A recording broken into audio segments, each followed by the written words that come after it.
welcome to the mailbag, the mail sack, the mail scrotum, if you will. Where's the jingle? It's overflowing. There's no jingle this week. Fuck the jingle. We're going straight into it. Fuck the jingle. We're going straight into it with an angry email directed at Lewis Brindley of the Yogscast. I love these. Triforce. Okay. Why does Lewis hate footballers? Hyperion.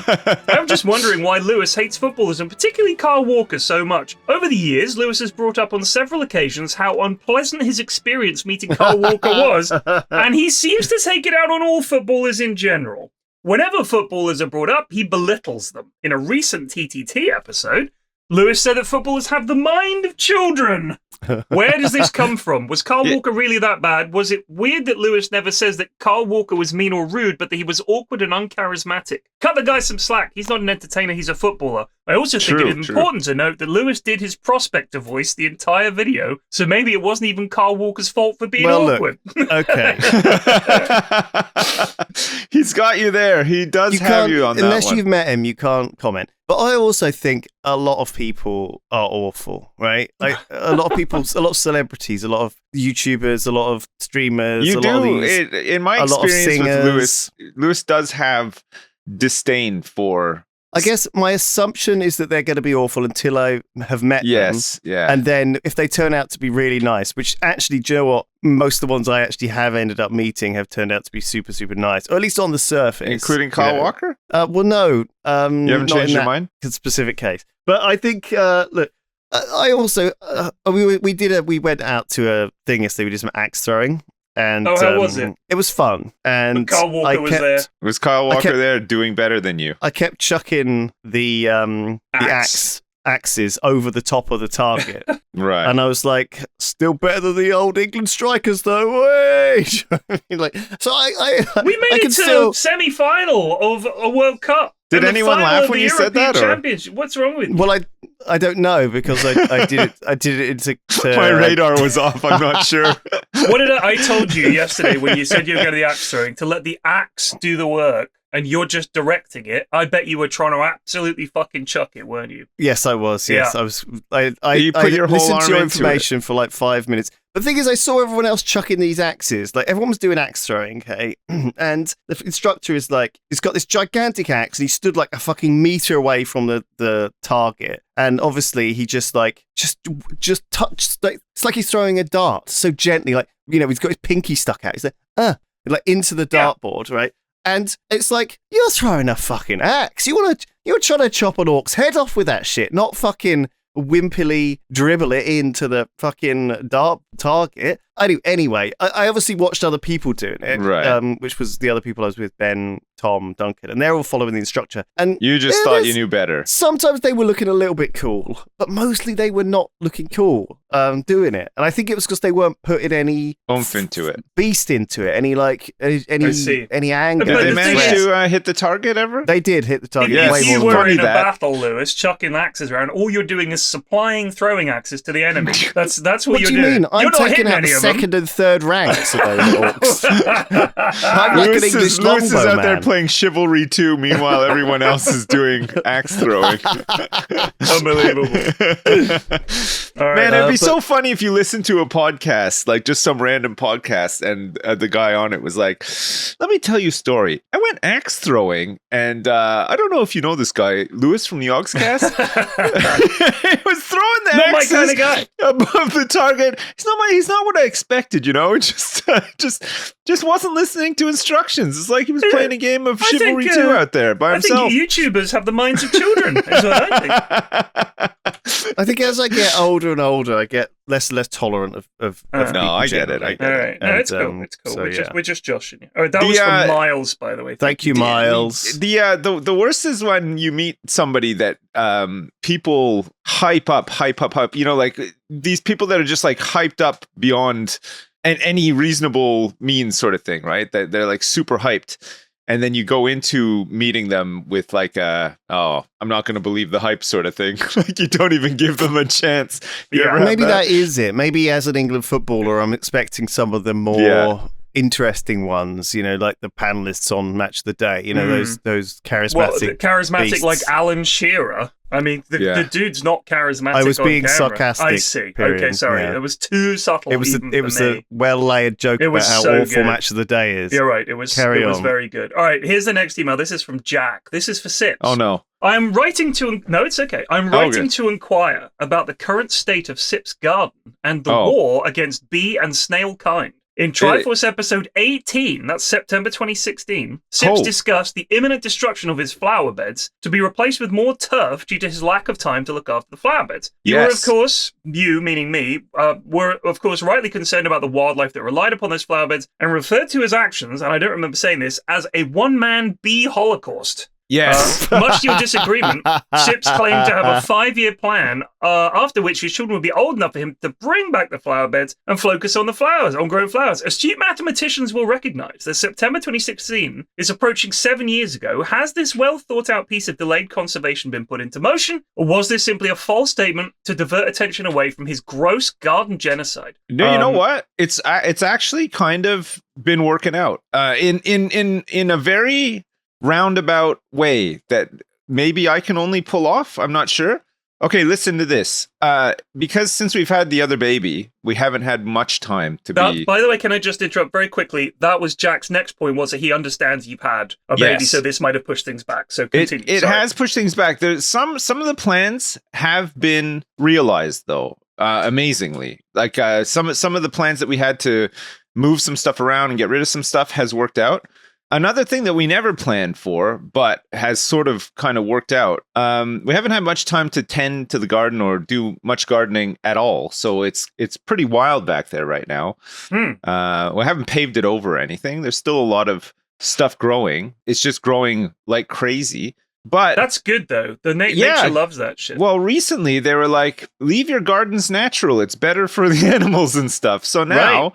When people come over and they're like, holy crap, your garden, I just say, yeah, I know. Well, I'm just trying to go all natural for the animals. And it works. This is perfect for you. It's worked out really good for me, yeah. Because it means that I can justify like, very easily being lazy. Very good, very good. You've not got no like homeowners association telling you to keep it, turn it into a lawn or anything, which is obviously terrible. No. But at the same time, Sips, I feel like your whole garden is it's not a gigantic green space. No, right? It's not an acre. No. Or even, I mean, I think a prisoner who was imprisoned in your garden would be disappointed by the cell that he was given. Sure. Do you know what I mean? Yeah. Well, you're saying that Sips's garden is worse than the inside of a prison cell. It's like 5 paces across. It's not a huge garden. 10 paces long. It's enough. It's not great. It's enough, right? Yeah. It's enough. I mean, if there was more of it, it would just be more untended. I think if you live in the countryside, you'll have a bigger garden than Sips. And even if you live in most cities, honestly, and certainly if you live in America. I live just outside of like the major town, so it's built up. Yeah, but there's not a lot in Jersey. Everywhere's Jersey's at premium. You know, it's pretty built up. Yeah. I don't think anyone else. I mean, compared to the street you're on, actually, you've probably got a bigger garden than most of the people. But I don't know if it's like that. Do you know what I mean? Like, what's the footprint of you getting rid of a flower bed compared to like? I don't know. Well, yeah, anything that we change or get rid of will mean just benefiting day-to-day logistics stuff. You know, like we got rid of a flower bed that was making it tricky to park on our driveway sometimes, you know, depending the angle or whatever. Oh, that one. Yeah, that one. That you might as well replace that with a fucking plant. No, there's just nothing there now. Yeah, it's glorious. I mean, you can actually get the cars like on the driveway and stuff. So I'm defending you, Sips. I'm on your team. He's on your side. Don't worry. Yeah, but I know that the email wasn't serious either. I appreciate that. Yeah, all right. I enjoyed it. I want to. Great to get an update. Yeah, thank you. Yeah, episode 16. Wow. My God, this one is called "Man Fights Deer with Bare Hands and Wins." We've really opened fucking floodgates for things about people fighting deer here. So this is from James. It's a hot topic. It is. So we agreed that there was no chance a man could beat a deer in a fight. He then sends me a YouTube video called Barehanded Deer Catching. And this guy uses some kind of headlock to catch a wild stag barehanded. Yeah. So everything you guys said was completely wrong. That's what James says. Now hold on a sec, James. James. We stipulated very clearly what the rules of the engagement were. This guy in this video hides himself, Arnold Schwarzenegger and Predator style, covered in mud in a area of water. And when the deer comes by, he ambushes him. We are not talking about an ambush situation. No. We are saying... We're talking about everyday people who have no outdoors experience. Right. The average person. Not someone who is going to be talking about somebody who's naked, devoted their deer. whole life to this one moment that they've captured on film. And he's dumb enough to film it, because I wish the deer had gored him. He just gets it in a headlock and then drags it back because he has to chase it a bit. We're saying that the deer, for whatever reason, we have managed to send it a signal, you must kill this person or it is going to kill you and you cannot run away. Yeah. I had another email talking about how persistence hunting, I think we've spoken about this before, was the way that early man would hunt animals without weapons and stuff was you just run them down. And that's still in parts of Africa, that is still practiced as a hunting system for a lot. Sure. There are some people that still live the old ways. Yeah. You just run after them and eventually they get so tired because they sprint every time they see you. They sprint and eventually they get tired. It's the heat of the African savannah. You just run them down. No, we're this very is much not talking. A fight. Yes. This We're is talking clearly about not a fight. People who have never been around a deer before are somehow in a situation where they have to fight one in order to live. I think that this all comes from the idea that something like 30 or 40% of people in America think they can fight a deer one-on-one and win, right? Whereas, in fact, what we're dealing with here is like, a killing machine. Probably, if he doesn't have a fucking beard... He doesn't have a beard. Because it would throw off all of his predator camouflage that he's put on for the ambush. This dude looks like you know that primitive technology channel where the guy just doesn't do any narration, just makes old shit. He looks like that. Like this guy looks like that. Just a skinny guy in some shorts. But he's pretty. I mean, he's not jacked, but he is ripped. You know what I mean? He's like he's an outdoorsman. Yeah.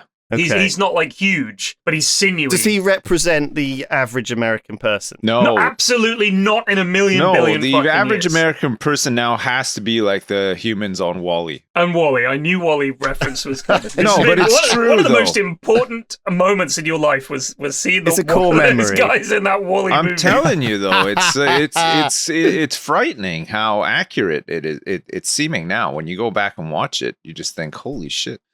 They knew. Yeah. They knew. So anyway, so I understand. I think we can see like individual badass humans who know what they're doing, winning bouts against wild animals that are on berserk mode, fighting to the death in a cage match. Yeah, I mean, I'm thinking like the Mountain from Game of Thrones. That lad is one of the strongest men in the world, probably one of the strongest men that ever lived. Pretty sure he's got a decent chance against a deer.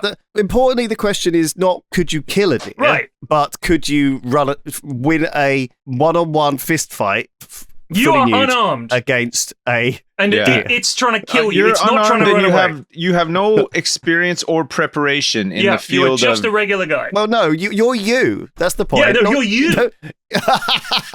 You are even worse. We're just assuming you have no experience fighting deer. Maybe you guys have got tons of deer murdering experience that we don't know about. Yeah, let's move on. Here we go. Next email. This is called, and I'm not quite sure what this title means, but we'll see. Triforce Mailbag Men Confidence. I thought this was spam at first, but it's not. This is from Alex from Colorado. Right. And Alex seems to have a bit of a bee in his bonnet. With who? Or just generally? Women, it turns out. Just bear with me here. Okay. A lot of women on the interwebs these days will make fun of a statistic that says the majority of men think they could successfully land a plane in an emergency if the pilot died. This is exactly the same as this is the deer thing again. One. Yeah. As long as they had instructions from air traffic control. Maybe I'm yet another dumb man, but I really think I could do it. I've played Flight Sims and Star Wars Rogue Squadron extensively. This is like post that was on recently about how this guy thought he would survive the implosion of the Titan sub. Really? Yeah, and just swim to the top. I just stretch my arms out to the side and hold it in. I reckon I could hold an implosion against 40,000 psi of pressure. The key is to just got to empty your lungs first, and then just.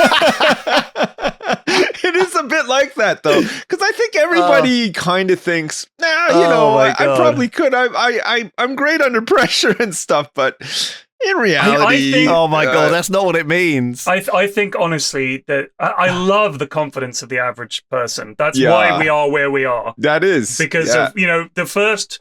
I mean, we're going to do caveman stuff again here. Forgive me, but it goes to the root of who we are as a people. The first time that we, as a species, hunted the woolly mammoth, one bloke was like, "I reckon I could take that. Down. Me reckon me can take that. Look, I fought sheep, not much bigger than sheep, also woolly. Me take. No, okay, Og, good big luck. chance. Yeah, Og, dream someone about had to this do day. that. Me wait. That, Woman think man not kill mammoth. Woman in cave network always say man can do. I can do. I'll kill.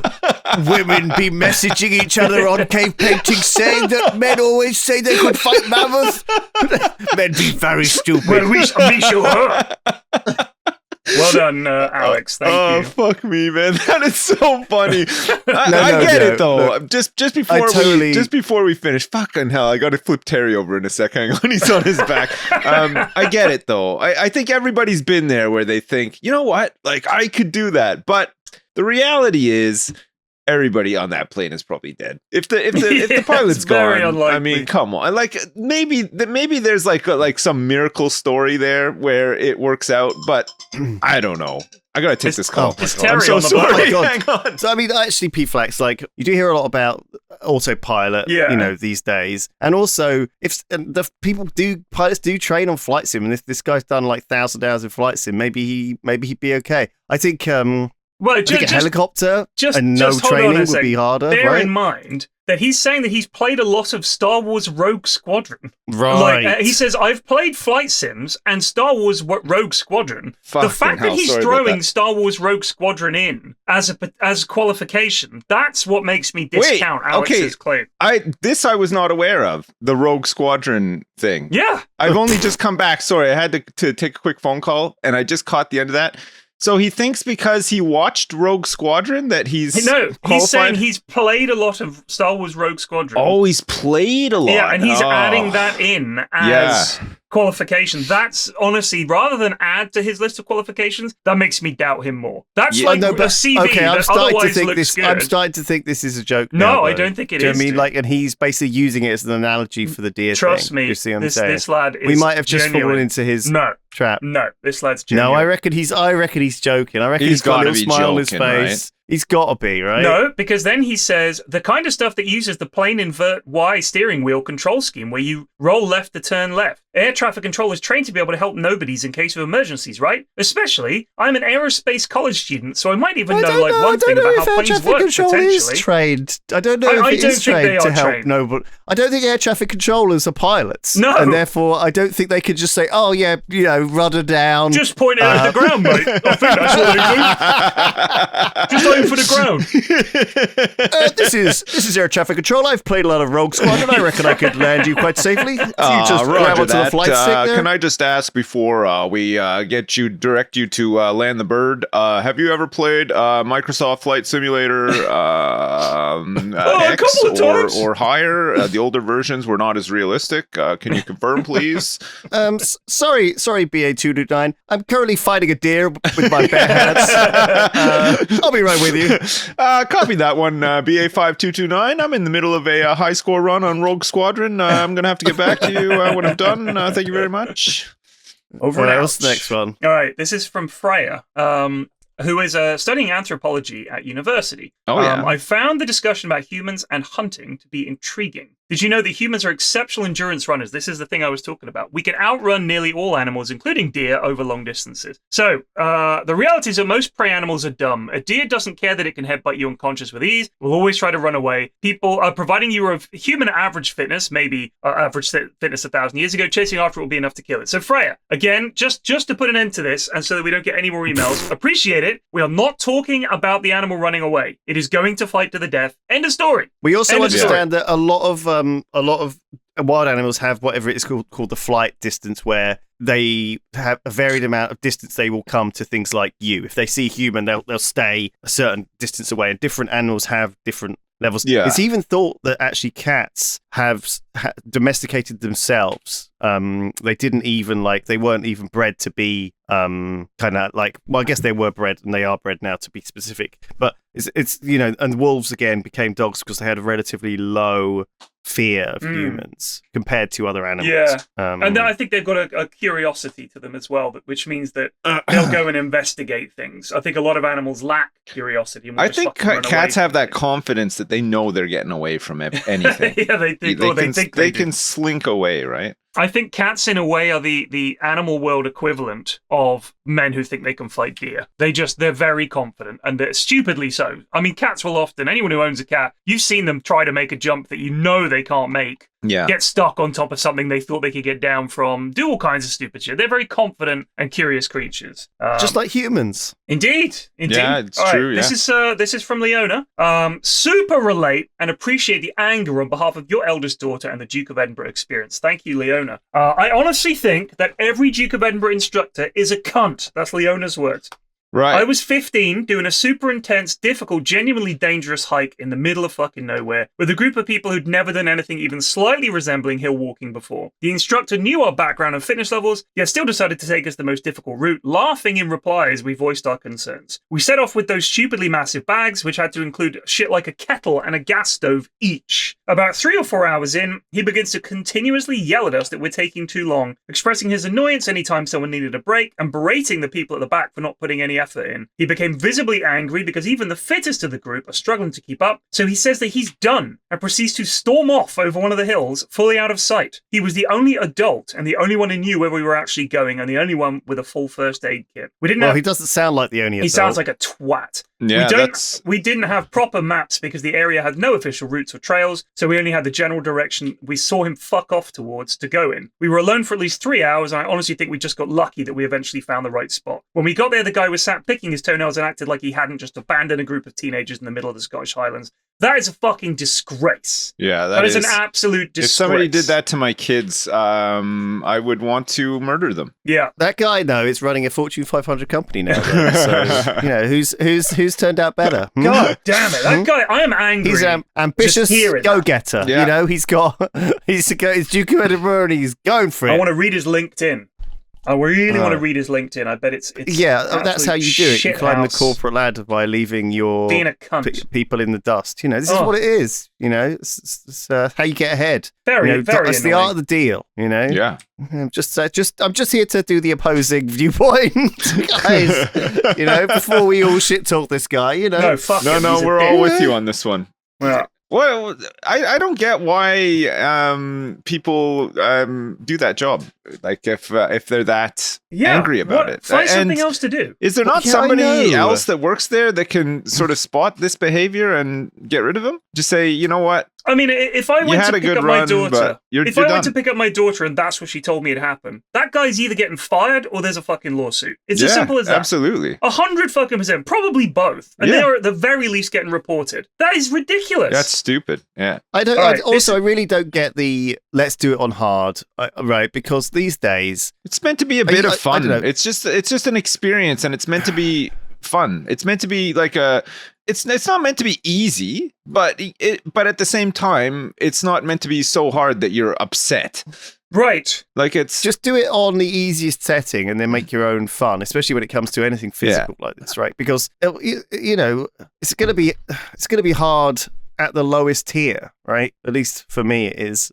But I feel like for example, like going on holiday, some people used to go on holiday with planned like 3 things for the day. They're like, we're going to get up early, we're going to do this thing, and then we're going to do this thing in the afternoon, then we're going to do this thing in the evening. I'm like, and nowadays I'm like, my rule is like, we're going to do one thing a day, right? Whether that plan maximum of one thing per day, even if that's the thing in the evening, because like, it's just the rest of the time you can just fucking chill and that's enough. Do you know what I mean? You don't have to like cram in stressy actions because it kind of ruins like some people like don't realize that sometimes it's just best to just chill and make your own, just, I don't know, be more relaxed. There you go. Wise words from Lewis there. Fumbling, but wise. Wise words. Wise words. Wide words. Wide ludes. Wide ludes. All right, this is from Dom. Greetings, big fan, blah blah. Here is a question. That's their words, not mine. Here is a question my girlfriend and I recently debated. Would aliens understand maths? At what level? And could we use it to communicate with them? This is taking into consideration the universal rules of maths that some considered were discovered instead of invented. Yes. Yep. In answer to your question, yes. Yes. They would. 1 + 1 is always going to be 2. I think as long as they have the ability to understand maths, the question is, how do you communicate with them? And in a book I'm reading that Ben actually recommended to me called Children of Time, which is fantastic. It's the first of a trilogy of books. Absolutely brilliant. It does cover the whole aliens understand maths thing, because whilst I don't want to go into any detail, but there is some communication involving maths. But once you've done that, it's like, all right, what now? So we understand that there is a common language, which is mathematics, but what could you actually do with that in terms of telling them about yourself, or how, any other detail beyond, do you also agree that these are prime numbers and this is the sequence? And they would say, yes, we do. And you'd be like, great. Like, that would be the extent of the conversation. Is you would lay out all your mathematical principles, everything, and they would be the same as theirs, presumably. And then where do you go from there? Like, you couldn't have a conversation with someone just in maths, because it has to translate to something else. It would be like trying to read machine code. So you would need a language beyond it that you could understand as intelligent beings. But at the same time, I also like the idea of some holes in knowledge, right? Like, I like the idea that based on what kind of alien life and way you evolved and the things you need and require for your species, and also in a sense what's in demand. Everything is driven on this planet by demand, right? If people want something and it's then we will push down. That's why we've got so much technology when it comes to phones and the directions that we've gone. And there's holes in our knowledge of things that are less of a problem. Like, not too many people have this disease, therefore we don't know how to fix it, right? Because it's not worth our time putting in that effort, right, for 10 people to spend billions to develop a cure for this disease, right? And so, in a sense, like, it's possible that this is explored a little bit in the book I read over Christmas, the one you recommended, the Andy Weir one. Oh yeah, it's quite fun. It was Long Shot, or Project Hail Mary. Project Hail Mary, yeah, where they meet these aliens. Like, not really spoiler, but and the aliens have, like, not necessarily the same overlapping knowledge as humanity does. Yeah, they're very different. They know things we don't, but we know things they don't, which is kind of really interesting because it's like it puts it into perspective, because we just assume aliens to be omniscient and to know everything we do, right? But I like the fact that they're basically equivalent in many ways. Like, we're both in the same kind of boat, but that they arrive, because the thing is that the whole point of science and maths, I think, is that you are looking not for truth relative to your species. Like gravitational waves, for example, there's a lot of stuff, this LIGO project and a lot of stuff that's going on with gravitational waves at the moment, which is very, very interesting.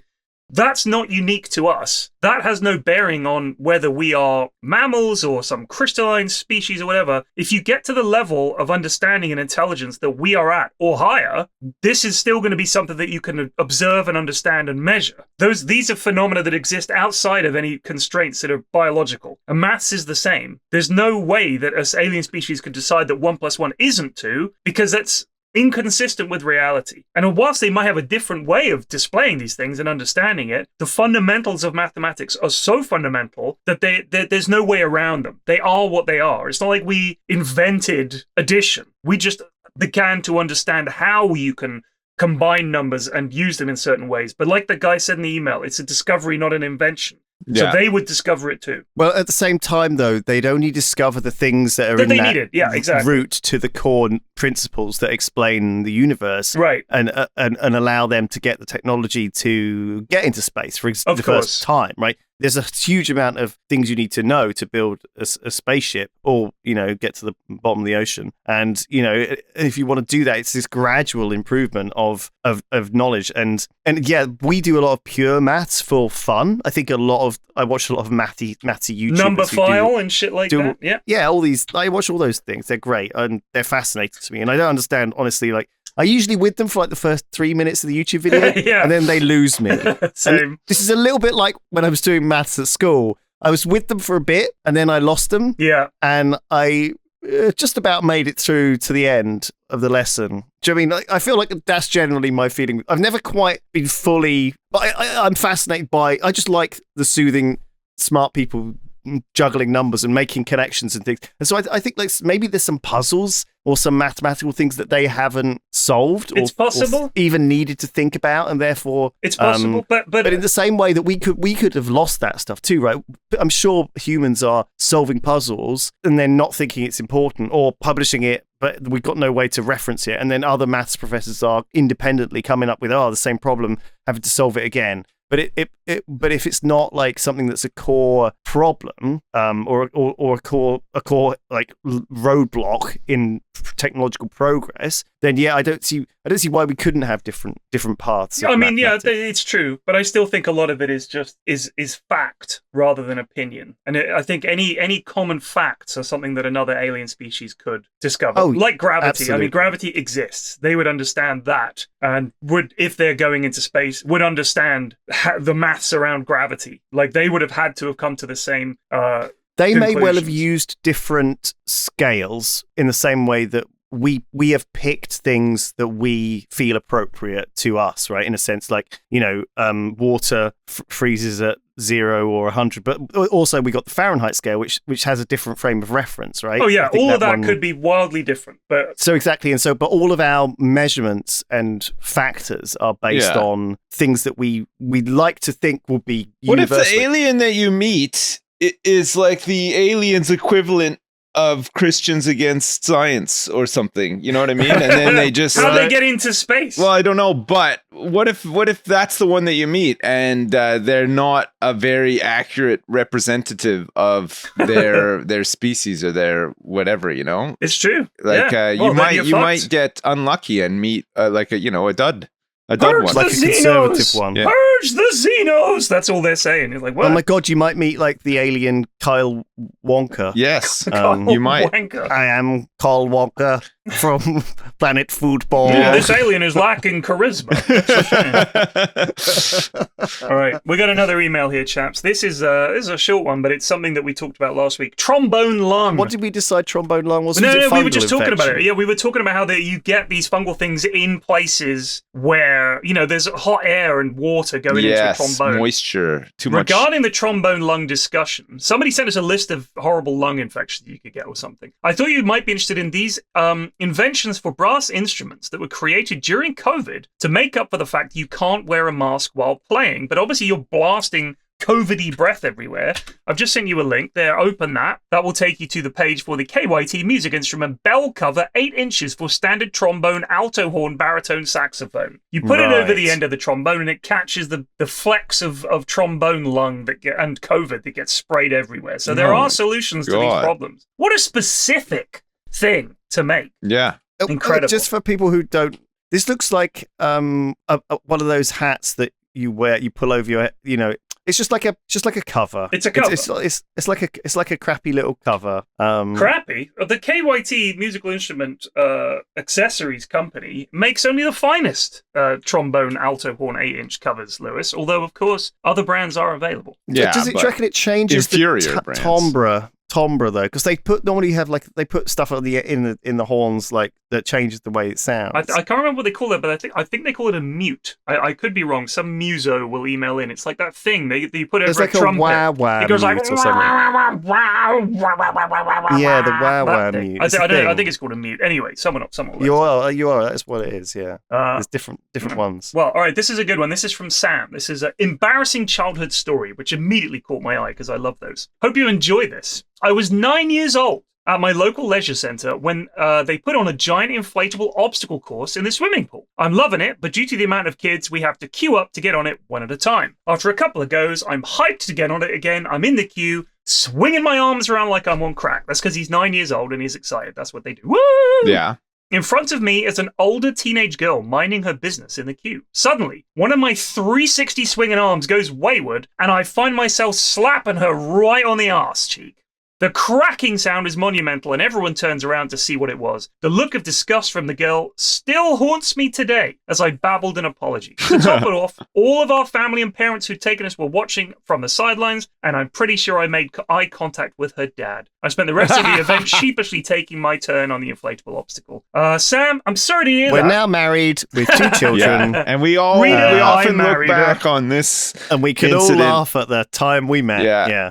Sometimes in the bedroom, I still smack that ass. So I swing Really my arms hard. around. On our inflatable bed.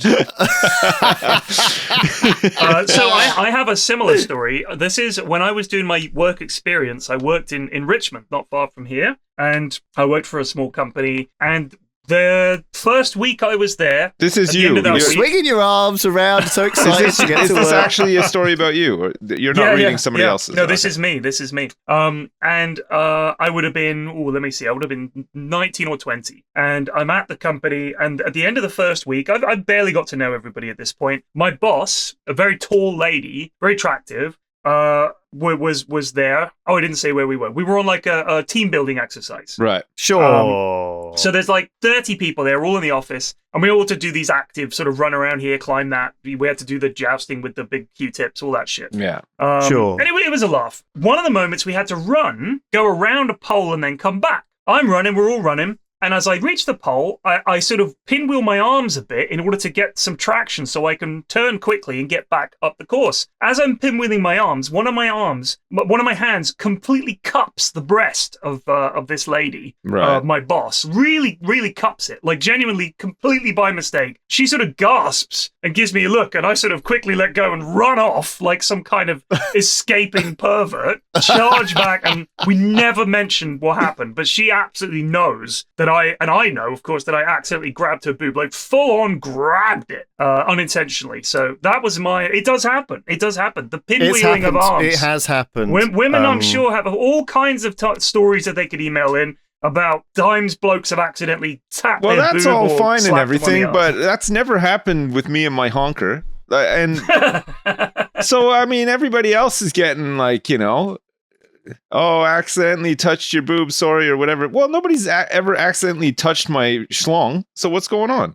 Maybe This I'm is just in the true. wrong place. No one's ever accidentally touched my penis either. Right, but what am think I about doing wrong? where that's located. Has that happened to you as well, P-Flex? Because we could. I don't think anyone's accident. Not that I've remembered. But, Okay, so I I think tell you what, no one's ever touched it deliberately either. now I have accidentally touched a couple of boobs Right. through clothes, but again, like not knowingly at the time. Right. And I wonder how many on average boob touchers are accidental and how many are gropers, right? How many? Because women get their bums touched and pinched and slapped and like Right, at least right. it used to happen a lot more. Oh, God, yeah. It probably still does happen. Of course, realistically. but I think it- nowadays, especially in the workplace, it would be like a lawsuit. And you'd get fired for Well, I hope pinching. so. Yeah, like if I popped down to Bristol and we were recording, and someone walked past, and I just went like and just squeezed their ass, I'm pretty sure I'd get booted out. That would be right. What goes through?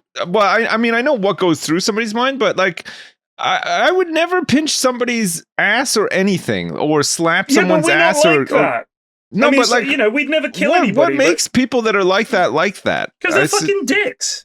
I think I don't get it. every woman I know I've spoken to about this has had a story about some guy groping them or touching them Yeah. Yeah, inappropriately. of course. Like, Yeah, even we're like, disgusting. I mean, if it's not the hand on leg, it's definitely something. It's something similar, Yeah, right? yeah. And it's totally It's awful. totally not cool. Yeah, of course, it's not cool. But these are accidents. So I think it's one of these like it's one of those nasty things from pickup as well, which they refer to as kino, which is where you're supposed to, like, if you're flirting with someone, you're supposed to like physically touch them, like playfully, like and touch them on the arm. Oh, Like, whereas God. I am like, You're not I'm reading not this. I'm not Don't a do that. touchy person, to be honest. never do that, and don't touch me either. You know, I like, don't want to get touched If by I was you. in a conversation with someone, even if the conversation was going really well, I can't think of a situation where I would be making physical contact with anybody, like, like putting my hand on their shoulder or something. Like, it's just, I just wouldn't do that to anyone. I mean, I wouldn't even do that to my wife. She'd think that's weird. If I would like be passing someone a drink and I'd accidentally touch their hand, and I'd be worried about it for a week. You know what I mean? Jesus Christ. Yeah. All right. Yeah, I don't want to. All right, let's move on. Let's move on. Don't touch other people, Yeah, especially it's weird. with No, with COVID. Touch And them. Touch them. Maybe but with maybe their if you had permission, I think like is a the cover though, maybe if you had like a stretch over black fabric cover for your whole point. For your body, just Yeah. a trombone alto horn cover. I'm not so against that. Yeah. Like how many layers of clothing is it okay to touch a boob through? I think as long as they're wearing plate mail armor, you're okay. You can just poke someone's boob if they've got they're plate wearing mail plate on. mail armor. Yeah. Okay. As long as And it's you've got not, a chainmail glove. and you have a chainmail glove, then it's acceptable. All right, solved. This is interesting. This is from Cheers, Some Random Scientist. So this is a sciencey one. Right. The title of the email is Fecobionics. Fecobionics. Is this something to do with poop? It is. Augmented poop? It is. You'll find out. I've been an avid listener of the podcast for some time and felt that some of my past scientific work could provide for an interesting story, considering all the poop discussions in the past. Right. I used to work... God. Yeah, don't worry, it's not bad. I used to work at a biomedical device incubator, and one particular project was focused on a science called fecobionics. There exists a large population of patients that experience fecal incontinence, and scientists are interested in the physical interactions between the various muscles and structures that aid in pooping and the poop itself. The project developed a complex probe that could be inserted into a patient's anus, lubricated, of course. The probe would then be inflated using saline, and the insides of the patient could be three-dimensionally mapped. The patient would then be instructed to go through the motions and poop the device out, all the while the device would track meticulously the forces exerted upon it. The device would wirelessly deliver real-time data. It was tracking to a computer where the patient's pooping mechanisms could be analyzed. Anyway, by comparing healthy poopers to those with some inability to poop properly, we hoped to understand the underlying mechanisms of their problems more. During the early stages of development, I was offered $100 to have this procedure done to me. However, I declined, as I did not wish my co-workers to see me in such a state. Very interesting. And then there is a picture of... I will download this and I will show you the picture. Is it a balloon poo? No, don't worry, it's not a bad picture. Is it a Dale Chihuly sculpture? It's not. Yeah. Sadly, it's not. It's this. That's what it was. Oh my God! It looks like Titan Ocean Gate. Titan. It looks exactly like the Ocean Gate Titan submarine. It looks like a propane tank with a stim inside it. That is also what it looks like. It looks like a stim from Tarkov inside the Ocean Gate Titan submarine. And you shove this up your ass, and as you can see, it's got electrodes and rear pressure sensors and MPU, CPU with wireless transmitter, batteries, and pressure sensor. Fascinating. Of course, yeah. Oh my God. All to figure out pooping. Yeah, well, it's important stuff. It is, yeah. Poop incontinence is not something I ever considered. You know, like you normally, when people say they're like incontinent or whatever, you think it's pee. They can't help but pee, but not being able to help pooing would be well, it's a spectrum, right? Pretty like, awful. People with IBS have like bowel urgency. Yes, do you know what I mean? yeah. And it's kind of it can be a whole thing that develops over time, or it can be a symptom of something. You know, they say if you have significant changes in your digestive routine, you should see someone. You know, so keep your butts safe, folks out there. Keep those, mind your butts. Go to a doctor and mention the Triforce podcast. Yeah, so I was listening to a couple of old guys talking about poop, and got me thinking. I heard they had this thing that you could put up there that inflated and looks a bit like a submersible with a stim pack in it. Have you ever? And seen I wanted this? to go into it and explore the. I mean, if you've got really good poop muscles, then we're talking explosive decompression of that thing. Right. Saline everywhere. Do you reckon you could crush it? We're approaching crush depth of the anus. What kind of PSI does the anal sphincter? I don't know. Well, that's why you got to put that object in there and poop it out so that they can test the kind it. of shit That's the kind of alien crap they're trying to mathematicians figure out. don't know. They're looking at it. I mean, they look at us and they're like, they're still on fecobionics. What the fuck? These guys are idiots. They haven't even figured out how they poop. All right, this is from David and Sherja, who are tiny penis and gaping vagina havers. They're from down under. G'day, Triforce. Every year during my winter, your summer, I listen to the three of you bitch about how hot it is in the UK.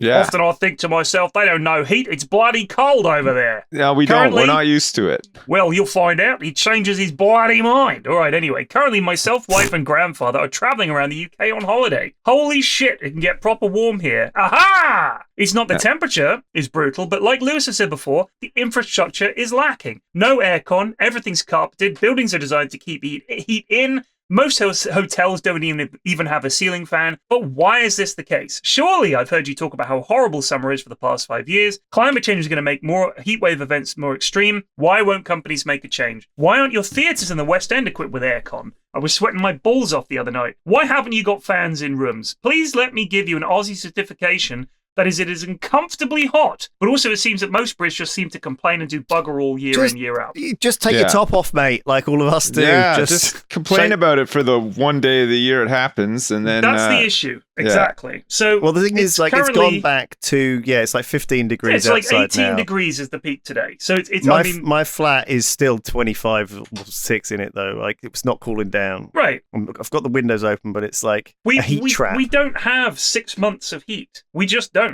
And we never have. And it is only in the last few years. I mean, this is funny. I was talking to a friend of mine. This is when I was in Stockholm last week. Suns fan, for any of you who are Dota fans. He's from Arizona. And he said to me, you don't have any air conditioning in your house. And I can't get my head around that. Because there was also terrible air conditioning in Sweden. They're in the same boat as us. It's really nice for maybe, if you're lucky, 2 months of the year. It'll be like really hot, nice, sunny weather. Yeah. The rest of the time, it's probably overcast or not that hot, or there's a breeze and all the rest of it. It's just not worth it. I think it's a big waste of time. Maybe in future years, with climate change and stuff, it'll get hotter. It's true. It's more than possible. It's likely. But I don't think at the moment that we could be expected to suddenly have AC everywhere. Some people I know have got it. I know Sips has got it in his garage, and I know a couple of other people who've got one unit here or there, but they haven't got their whole house AC'd. No, it's a waste of money. I have to have it in here because if I'm streaming or whatever, I will just be profusely sweating all day, any time of the year. It just gets so hot in here because it's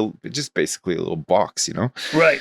So it makes sense to be comfortable while I'm doing this. But to have it across my whole house would cost a heck of a lot of money, and we just wouldn't use it day to day. Even during the summer, we wouldn't use it every day. We would maybe use it for a week. I think I've told this story. When I was looking at moving flat and buying a place, I was looking at this apartment on the harbour side, and I don't know what facing it is, north facing, south facing, whatever the one. It had these big windows, so it got the sun all day, and it was obviously a place that got so hot in summer that they had to install aircon, like it came as standard with the place, right? Yeah. And I was like, so surprised by that. And then what I actually noticed, I've told this before, is that I noticed that all of the like the seals around the windows and stuff had like melted, and a lot of other bits and stuff around the flat had like melted in the sun, and it was partly because they'd actually ripped out the aircon whole system at some point. Obviously, it had been malfunctioning, or they hadn't kept it maintained, or it had been some legacy system.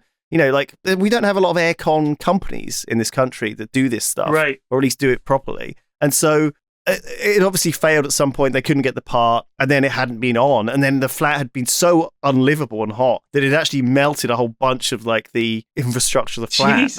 And I was like, this place is fucked. Like, were there any steel beams in there?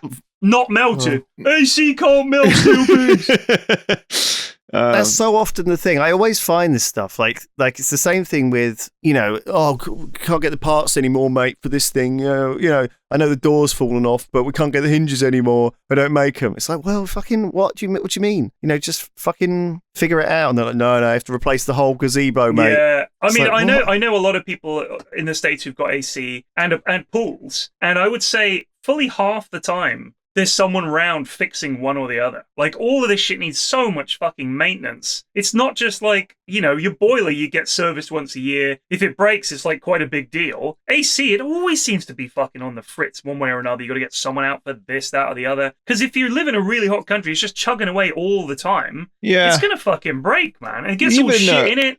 Even in Eastern Canada, the summers are so hot, but like it wasn't, it was fairly common for people to have, like if you lived in the suburbs, it was fairly common for people to have swimming pools, right. This is like middle class families with swimming pools, but quite a few of them. Like I know like a lot of people I went to school with or whatever, and we just went to normal schools like in our neighborhood. It wasn't like a fancy school or anything. My family is not wealthy or anything.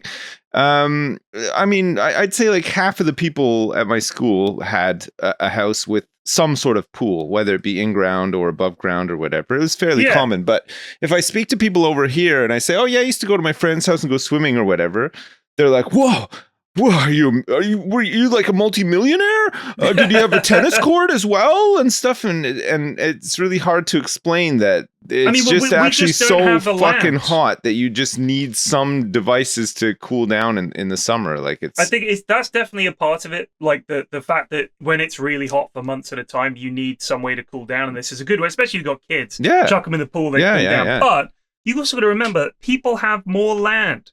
If I had a garden 10 times the size and lived out in the middle of nowhere, I might have a pool. Yeah.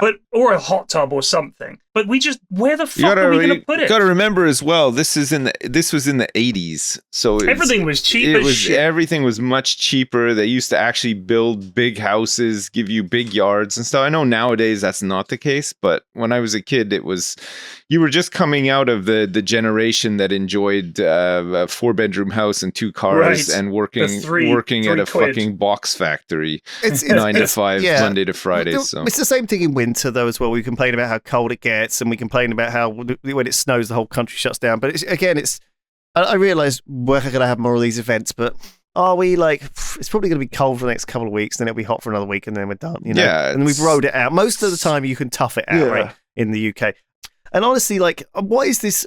So I've got like a couple of problems in my flat. Well, one of the ones is like a couple of the lights have gone, and they've got this weird square bracket. And I talked about it before on something, and people were saying, they sent me loads of pictures, and they were like, oh, Lewis, it's the LG light socket fixture, or this is the fucking WA 109, and I'm like, it was none of those. And I googled it, and I couldn't find it anywhere, so I just don't have a light there. And I'm like, okay.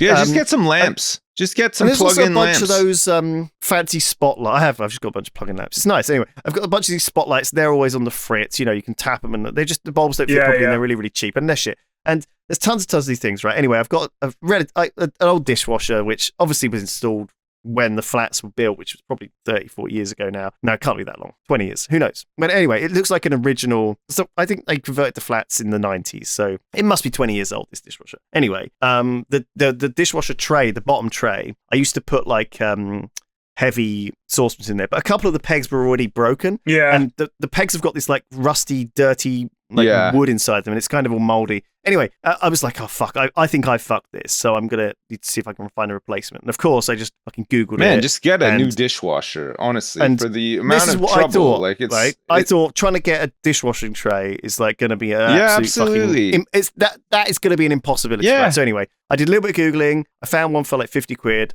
Which again, I looked at because it's an inbuilt dishwasher. The only thing I had was the serial number, which when I googled it didn't go to anything. Yeah, they don't make it anymore. And it just said Curry's Essentials, and I was like, Curry's Essentials, maybe that's actually a thing. So I did Curry's Essentials dishwasher rack bottom, found one, it's 50 quid, ordered it, turned up. What do you think happened? Doesn't fit. Fit perfectly, actually. Oh! Actually fit perfectly. And I was like, I could not fucking believe it. It was like the first time that had ever happened. Because I was ready to take that thing straight down to the bin I was thinking, I'm going to try and send it back, but I know they're not going to accept it. You can get a brand new Beko dishwasher for £250, and that's over here. So it's probably even cheaper for you. So you're saying I got ripped off on the 50 quid dishwasher tray? Oh, yeah. You could have just got a brand new one. Got rid of the 20-year-old one. But I think I paid, to me, that was worth it, though, because the tray, I'd lost I'd say 10 or 15 of the pegs, and it was getting worse to the point where there was little flecks of rust or something.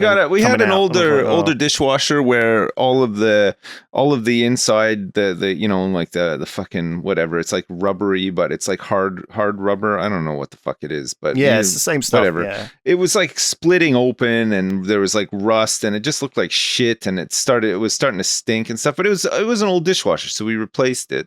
We got a new dishwasher. And the new dishwasher, you can have it on your Wi-Fi in your house.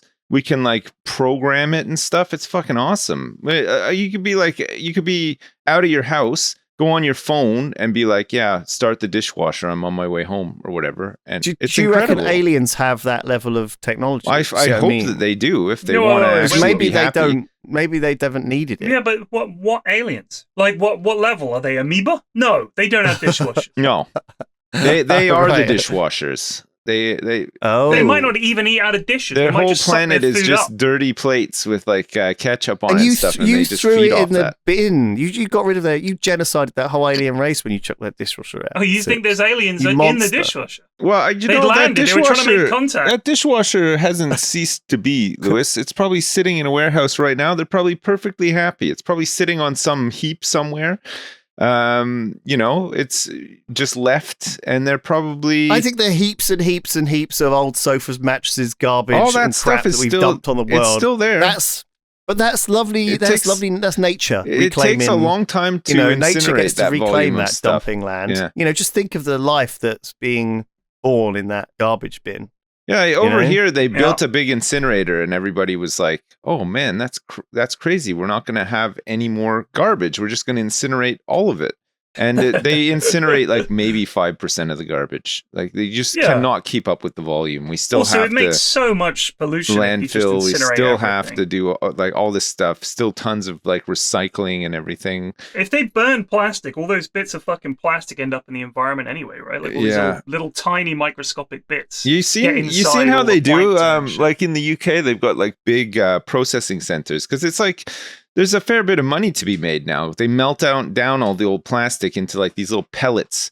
And they just have these pallets of like a box with like millions of pellets that they send off to factories, and then they can, with each of those pellets, they can reshape it into like a new bottle for whatever, water or ketchup. I don't think or, they use recycled plastic for water bottles and things, but they do for making like garden. Sure, beds and yeah. crap. Like there's tons of stuff that they can. One positive thing I saw this week was Simon Clark was talking about. He came around and we were chatting about stuff, and he was talking about how something like 25%. Yeah, like look, there's 25% of our daily national grid in the UK is wind. Now it power. is, yeah. There's been a big push to, which is huge It when is you pretty think about big, yeah. it. Like that, we can generate 25% of our power from wind. Yeah. We've got these really big banks of turbines offshore. Actually, Yeah. 'cause it's apparently the North Sea. Have you not flown over them? Super windy. They're building that I new. have- They're, It's I haven't. incredible. they're building It's that incredible. new Yeah. nuclear power plant in Hinkley as well, aren't they? You know who's making it, don't you? I think it's the French. It is, yeah. Well, the French. We don't know how to fucking do it the anymore. French We do a got lot rid of that. all Well, those the people. incinerator that they built over here was built by the French as well. Mhm. They just got really The good French- engineers in France. They know how to Yeah, build we things. dumped all ours. We were like, we don't care about who's going to need to build a nuclear power plant, mate. Yeah. And then the French were like, well, we think somebody might do so. Yeah. Retains this knowledge. They got, and it might they've come got in tons of later stuff. on. They're building like some massive fucking it's like this huge bunker where they're testing fusion or something in France, and it looks insane. I can't remember the name of it. I'll look it up and let you guys know next week. But I think it was last year there was a big breakthrough of fusion where they were getting really close. yeah. They're in China. I think they're testing it as well. Something similar, but yeah, no. I mean, this could be the tipping point. If we can crack this in time, if we can crack fusion power, we can get rid of all of this shit. Yeah. I mean, it's that fucking I good. think the French were like recently as well. They were testing like hypersonic missiles as well, which they denied, but they they've basically always loved had testing to. nukes. They had to admit that it's a thing because apparently there was just like all this evidence pointing towards it, but they were like, no, Yeah, what so are you just talking? follow the direction the What missile are you went, talking and that's about? where it- Yeah. Well, we've tracked the missile. And it came from France. Oh well, yeah, okay, fair enough. Yeah. So do we I want don't know. one more I don't email know or about not? that fusion thing. I think that's a bit of a dangerous idea to have, right? Why? Because you're like, we could just carry on burning fossil fuels till we get fusion. No, but fusion might never be doable. I agree. What I'm saying is, if we can beat it, if we can get fusion done and actually crack it, it really could change everything. Oh yeah. I'm not saying it wouldn't be an amazing Yeah. breakthrough, but I think that I'm not banking saying on it's it. a matter of No, I'm time. not banking on it. It I might think it actually is. not be possible. Nah, it's possible. It's possible. Well, Maybe not in our lifetime, but If we've got this close, we're idiots. If we've got this close, it's possible. We just haven't figured it out yet. But I bet we'll get there. Yeah. I do reckon, oddly enough, because we've been getting closer and closer, I reckon it could be one of those things where we actually can crack it. Because it's observable, right? Like, we can see that it is a thing that happens, just we need to recreate it. It's not like we've invented this idea. We just need to figure it out, how this works, and how to recreate it here on Earth. It's not like some pie in the sky shit. It's not like some guy's saying he's come up with the perpetual motion machine. We're like, well, we know that doesn't work. This is actually like a thing. Anyway. One more email? No, One more email? I have to go. I'm sorry. You gotta go. Okay. I am right, a very, we'll very busy father. And, I've seen all those husband. phone calls I know. so. I know. It's like I work like in a solo busy office here these days. There's so much going on. It's crazy. Get some help, mate. I know. I need some. All right. Well, thanks for filling us in. Thank you for the emails, and thank you, lads, for joining me. It was a really interesting mailbag. Engorged It was a really good mail sack. Yeah, really nice mails. Thank you very much, everybody. Keep them coming. Yeah. Yes. Be good to each other. Yes. Bye. All right. Love you. Bye. Bye.